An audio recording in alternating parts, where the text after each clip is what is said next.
un taux d'intérêt à 6,99. Bon, bien évidemment, je vous parle du stress test, mais en fait, c'est quoi ça?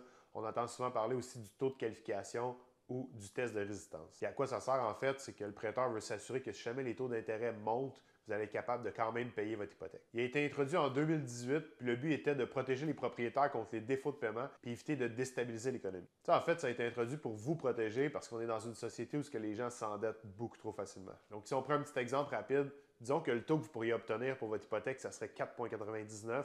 Mais en fait, la banque va s'assurer que vous avez la capacité de supporter un taux de 6,99 pour vous protéger. Ce que ça fait en sorte, c'est que ça vient gonfler artificiellement vos ratios d'endettement. Donc oui, peut-être vous auriez la capacité de payer un taux à 4,99, mais en utilisant le taux de qualif à 6,99, ça se peut que votre dossier ne soit pas accepté. Si jamais on ne passe pas face au stress test, c'est quoi nos solutions? 1, on pourrait peut-être magasiner une maison moins chère. 2, on pourrait peut-être augmenter notre mise de fonds. 3, on pourrait augmenter notre code de crédit. 4, on pourrait choisir un amortissement plus long. Ou 5, on pourrait augmenter nos revenus. La solution la plus simple et rapide, ce serait bien évidemment de trouver une maison moins dispendieuse. Comme ça, vous allez être moins serré à la gorge. Avec les hausses de taux qu'on a vécues dernièrement, il vaut mieux prévenir que guérir. Je vous suggère de vous faire accompagner par un professionnel. Vous pouvez m'écrire en privé si jamais vous avez des questions.